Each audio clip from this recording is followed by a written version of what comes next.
جس بندے کو اللہ یاد کرتا ہے اس کی زبان پر ایک تسبیح جاری کر دیتا ہے۔ کیا آپ نے کبھی سوچا ہے کہ ایک چھوٹا سا کلمہ جو آپ کی زبان پر روزانہ آ سکتا ہے آپ کی زندگی میں انقلاب لا سکتا ہے؟ وہ تسبیح جو نبی کریم صلی اللہ علیہ وآلہ وسلم نے ہمیں سکھائی، نہ صرف ہمارے گناہ مٹا دیتی ہے بلکہ دل کو سکون اور زندگی کو برکت سے بھر دیتی ہے۔ اس ویڈیو میں جانیے کہ یہ تسبیح کیوں اتنی طاقتور ہے اور آپ اسے اپنی زندگی کا حصہ بنا سکتے ہیں۔ بسم اللہ الرحمن الرحیم۔ اللہ کے نام سے شروع جو بڑا مہربان نہایت رحم کرنے والا ہے۔ جس بندے کو اللہ یاد کرتا ہے اس کی زبان پر یہ تسبیح جاری کر دیتا ہے۔ نبی کریم صلی اللہ علیہ وآلہ وسلم نے فرمایا، یہ تسبیح زیادہ سے زیادہ پڑھا۔ ناظرین کرام، اللہ کی محبت اور قربت کیسی چیز ہے جس کا کوئی اندازہ نہیں لگایا جا سکتا۔ اللہ اپنے بندوں سے بے پناہ محبت کرتا ہے اور ان کے ساتھ ایک خاص تعلق قائم کرنا چاہتا ہے۔ اللہ کا یہ وعدہ ہے کہ وہ اپنے بندوں کو کبھی نہیں بھلاتا۔ جب بندہ اس کا ذکر کرتا ہے تو اللہ اس سے اپنی یاد میں رکھتا ہے اور اس کی ہر دعا کا جواب دیتا ہے۔ اللہ تعالیٰ اپنی مخلوق سے بے پناہ محبت کرتا ہے اور وہ ہمیشہ اپنے بندوں کے قریب رہتا ہے۔ کیا آپ نے کبھی محسوس کیا ہے کہ جب اللہ کو یاد کرتے ہیں تو ہماری زندگی میں سکون آ جاتا ہے؟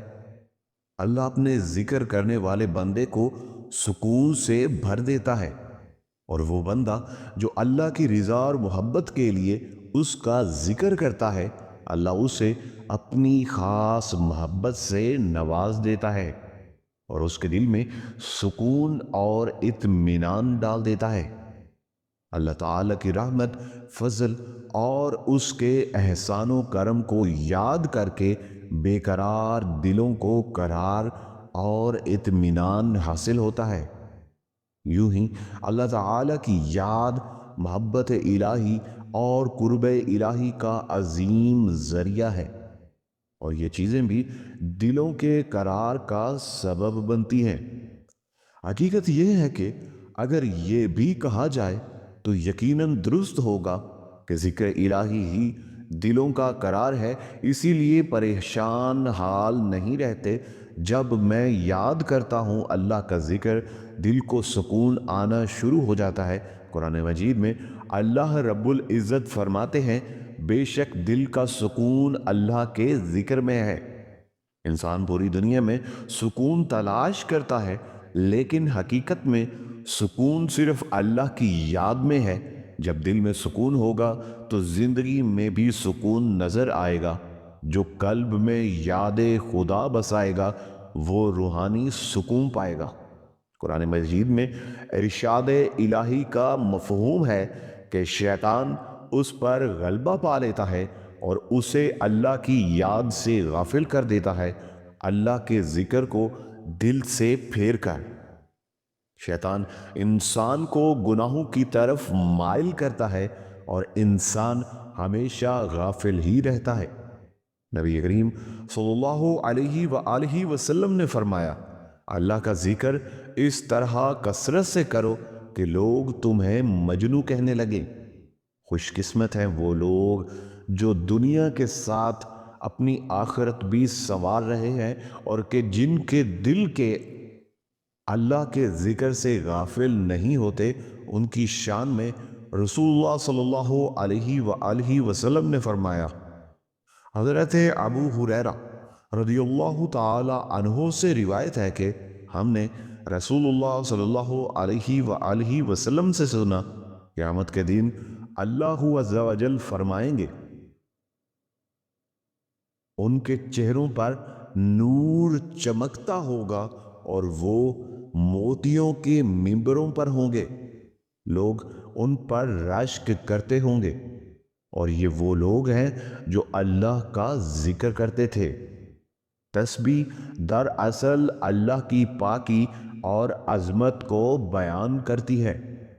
یہ ہمارے دلوں کو اللہ سے جوڑنے کا ایک بہترین ذریعہ ہے۔ نبی کریم صلی اللہ علیہ وآلہ وسلم نے فرمایا، سبحان اللہ و بحمدہ، سبحان اللہ العظیم پڑھنا نہایت فضیلت والا عمل ہے۔ یہ کلمات اللہ کو بہت پسند ہیں اور یہ قیامت کے دن ہماری نجات کا ذریعہ بن سکتے ہیں۔ ایک حدیث میں آتا ہے، یہ تسبیح پڑھنے سے گناہ اس طرح جڑ جاتے ہیں جیسے درخت سے پتے جھڑتے ہیں۔ سوچئے کتنا آسان عمل ہے اور اس کے کتنے بڑے انعامات ہیں۔ سبحان اللہ و بحمدہ کا مطلب ہے اللہ کی پاکی بیان کرنا اور اس کی تعریف کرنا۔ سبحان اللہ العظیم کا مطلب ہے اللہ عظیم ہے اور میں اس کی پاکی بیان کرتا ہوں۔ ذکر اللہ دل کو اطمینان دیتا ہے۔ قرآن پاک میں بھی آتا ہے، اللہ کا ذکر سکون بخشتا ہے۔ نبی کریم صلی اللہ علیہ وآلہ وسلم نے فرمایا، جو شخص دن میں 100 بار تسبیح پڑھتا ہے اس کے گناہ معاف ہو جاتے ہیں، چاہے وہ سمندر کی جھاگ کے برابر ہی ہو۔ یہ تسبیح قیامت کے دن وزن میں بہت بھاری ہوگی۔ آج کل ہم بہت مصروف ہیں، لیکن صرف چند منٹ نکال کر یہ کلمات دہرانا ہماری روحانیت کو مضبوط کر سکتا ہے۔ صبح اور شام کے اذکار میں یہ تسبیح شامل کر لیں۔ ڈرائیونگ کرتے ہوئے آپ کے دوران دل میں یہ کلمات دہرائیں۔ اپنے بچوں کو بھی یہ کلمات یاد کرائیں تاکہ وہ بھی اس کی برکت سے مستفید ہو سکیں۔ آج ہم نے جانا کہ تسبیح کا ذکر کرنا، خاص طور پر سبحان اللہ اور سبحان اللہ العظیم، ہمارے لیے ایک اہم اور برکت والا عمل ہے۔ یہ تسبیح نہ صرف ہمارے گناہوں کو مٹاتی ہے بلکہ دل کا سکون، اللہ کی قربت اور آخرت میں کامیابی کا ذریعہ بنتی ہے۔ یہاں میں آپ کو ایک واقعہ بیان کرتا ہوں۔ حضرت یونس علیہ السلام اور کی تسبیح کی برکت۔ قرآن پاک میں حضرت یونس علیہ السلام کا واقعہ ذکر کیا گیا ہے جو ذکر الہی کی طاقت اور اہمیت کو واضح کرتا ہے۔ حضرت یونس علیہ السلام اپنی قوم کی نافرمانی سے مایوس ہو کر بغیر اللہ کے حکم کے شہر چھوڑ کر چلے گئے۔ اس عمل کی وجہ سے اللہ تعالیٰ نے انہیں آزمائش کے طور پر ایک بڑی مچھلی کے پیٹ میں قید کر دیا۔ جب حضرت یونس علیہ السلام نے اپنی غلطی کا احساس کیا تو انہوں نے اللہ کی بارگاہ میں عاجزی کے ساتھ یہ تسبیح کی، لا الہ الا انت سبحانک انی کنت من الظالمین۔ یہ ذکر ان کی نجات کا ذریعہ بنا۔ اللہ تعالی نے ان کی دعا قبول کی اور مچھلی نے انہیں ساحل پر ڈال دیا، جہاں وہ دوبارہ صحت یاب ہو کر اپنی قوم کی رہنمائی کے لیے واپس آ گئے۔ یہاں ایک اور واقعہ حضرت داؤد علیہ السلام کا ہے۔ حضرت داؤد علیہ السلام کو اللہ تعالی نے بے شمار نعمتوں سے نوازا تھا۔ ان کی زبان پر ہمیشہ اللہ کا ذکر جاری رہتا تھا۔ ذکر الہی کا ایک مشہور واقعہ ہے جس کی بدولت وہ دشمنوں پر غالب آتے تھے۔ ایک دن اللہ تعالی نے حضرت داؤد علیہ السلام کو اپنے ذکر کی اہمیت سمجھانے کے لیے ایک آزمائش پیش کی۔